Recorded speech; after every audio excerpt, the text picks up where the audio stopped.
ایک نقاب پوش بزرگ زمانہ جاہلیت میں کسی خطہ عرب کے بادشاہ تھے۔ یہ پہلے عشق مجاز میں مبتلا تھے اور بہت اچھے شاعر تھے۔ حکومت اور ملک حریص، نازک طبع اور صاحب جمال۔ جب عشق حقیقی نے ان کے دل پر اثر کیا تو حکومت و سلطنت تلخ معلوم ہونے لگی۔ وَلَنَعَمْ مَا قَالَ صَاحِبُ قَصِیدَةُ الْبُرْدَةِ نعم سرا طیف من احوا فارقنی الحب یعترض اللذات بالعلم۔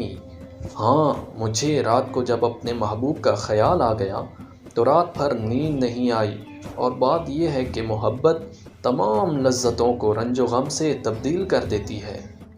بالآخر بادشاہ آدھی رات کو اٹھا، گدڑی اوڑھی اور اپنی سلطنت سے باہر نکل گیا۔ دل میں عشق الہی کی آگ پیدا ہو چکی تھی۔ سلطنت کا شور و غل محبوب کی یاد سے مانے ہو رہا تھا۔ آخر کار پیمانہ صبر چھلک گیا، ایک چیخ ماری اور دیوانہ وار صحرا کی طرف چل دیا۔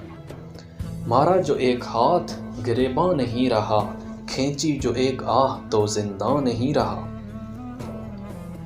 اس عاشق صادق کی سچی آہ نے اس کو سلطنت کے آہنی قید و بند سے آزاد کر دیا۔ اس راہ کا کام ابتداءً جذب ہی سے بنتا ہے۔ حضرت عارف رومی رحمۃ اللہ تعالیٰ علیہ فرماتے ہیں، دیوانگی کی نعمت یعنی عشق حق دل میں پیدا کرو، محض خرد سے حق تک رسائی نہ ہوگی، بلکہ جو عقل نور وحی سے منور نہ ہو اس سے تو جاہل ہی رہنا بہتر ہے۔ یہ عشق کا خاصہ ہے کہ عاشق کو خلوت میں بیٹھ کر اپنے محبوب کی یاد لذیذ معلوم ہوتی ہے، پس صحرا کا سکوت عاشقین صادقین کو بھلا معلوم ہوتا ہے۔ حضور صلی اللہ علیہ وآلہ وسلم فرماتے ہیں کہ نبوت عطا ہونے سے پہلے مجھے خلوت محبوب کر دی گئی، چنانچہ آپ صلی اللہ علیہ وآلہ وسلم تمام خلق سے کنارہ کش ہو کر غار حرا میں کئی دن تک یاد الہی میں مشغول رہتے تھے۔ بالآخر عشق حقیقی نے اس بادشاہ کو بھی تخت و تاج سے بیزار کر کے آدھی رات کو جنگل کا راستہ اختیار کرنے پر مجبور کر۔ اہل ظاہر اس لذت کو کیا جانے، انہیں کیا معلوم کہ خلوت و تنہائی اور جنگل کے سناٹے میں کیا لطف ہے۔ اس کا لطف تو اللہ والوں سے پوچھو جن کی جانیں دنیائے فانی کی عارضی بہاروں سے مستغنی ہو کر خلوت میں حق تعالیٰ کے قرب سے مسرور رہتی ہیں۔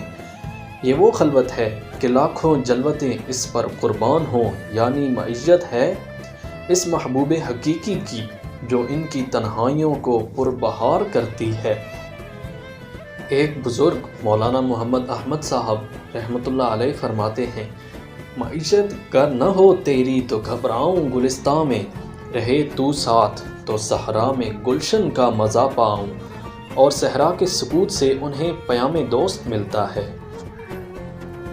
یعنی صحرا کی خاموشی نے پیام دوست کی کچھ ایسی غمازی کی کہ اس کے لطف کے سامنے ہم دنیائے فانی کے چند روزہ بہار کے سب افسانے بھول گئے۔ کوہ و دریا، دشت و دمن سے دیوانہ وار گزرتا ہوا وہ بادشاہ اپنی حدود سلطنت سے نکل کر سرحد تبوک میں داخل ہو گیا اور چہرہ پر نقاب ڈال لی تاکہ چہرہ کی جلالت شاہانہ سے لوگ نہ سمجھ لیں کہ یہ گدڑی پوش کسی ملک کا رئیس یا بادشاہ ہے۔ ملک تبوک میں اس بادشاہ پر جب کئی فاقے گزر گئے تو ضعف و نقاہت سے مجبور ہو کر مزدوروں کے ساتھ اینٹیں بنانے لگا۔ اگرچہ چہرے پر نقاب پڑا رہتا تھا، لیکن جب کبھی ہوا کے جھونکوں سے ہٹ جاتا تو شاہی چہرے کا جلال شاہانہ مزدوروں پر ظاہر ہو جاتا۔ آخر کار مزدوروں میں تذکرے ہونے لگے کہ یہ نقاب پوش کس ملک کا سفیر یا کس سلطنت کا بادشاہ معلوم ہوتا ہے۔ رفتہ رفتہ یہ خبر ساری سلطنت میں مشہور ہو گئی اور شاہ تبوک تک بھی پہنچ گئی۔ بادشاہ کو فکر ہوئی کہ مزدور کے بحث میں کسی دوسری سلطنت کا بادشاہ یا سفیر کہیں جاسوسی نہ کر رہا ہو اور میری سلطنت کے راز معلوم کر کے حملہ آور ہونے کا منصوبہ تو نہیں بنا رہا۔ تحقیق کرنی چاہیے کہ ماجرا کیا ہے۔ شاہ تبوک نے فوراً سامان سفر باندھا اور مزدوروں کے جھرمٹ میں گھس گیا جہاں وہ نقاب پوش اینٹیں بنا رہا تھا۔ بادشاہ نے اس کے علاوہ تمام مزدوروں کو دور ہٹا دیا اور اس صاحب جمال کا نقاب اٹھا دیا۔ اور دریافت کیا کہ اے صاحب جمال، آپ اپنے صحیح حال سے مجھے آگاہ کیجیے۔ آپ کا یہ روشن چہرہ شہادت دیتا ہے کہ آپ کسی ملک کے بادشاہ ہیں، لیکن یہ فقر و مسکنت کس سبب ہے؟ آپ نے اپنی راحت و سلطانیت کو اس کلفت و فقر کی ذلت پر قربان کیا۔ اے عالی حوصلہ، آپ کی اس ہمت پر میری یہ سلطنت تبوک ہی نہیں بلکہ صدہا سلطنتیں قربان ہوں۔ مجھے جلد اپنے راز سے آگاہ کیجیے۔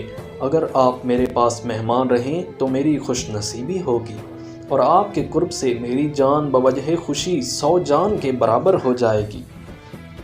اس طرح بہت سی ترکیبوں سے شاہ تبوک اس لباس فقر میں ملبوس بادشاہ سے دیر تک بات کرتا رہا تاکہ اس کا راز منکشف ہو جائے، لیکن راز و نیاز کی گفتگو کی بجائے اس نقاب پوش بادشاہ نے شاہ تبوک کے کان میں درد و عشق کی نہ جانے کیا بات کہہ دی کہ اسی وقت یہ بادشاہ تبوک بھی عشق الہی سے دیوانہ ہو گیا اور اپنی سلطنت کو ترک کر کے اس تارکی دنیا شاہ نقاب پوش کے ساتھ رہنے کے لیے تیار ہو گیا۔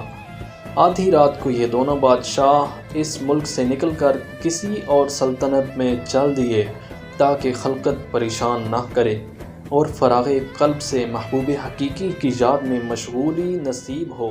یہ دونوں بہت دور تک چلتے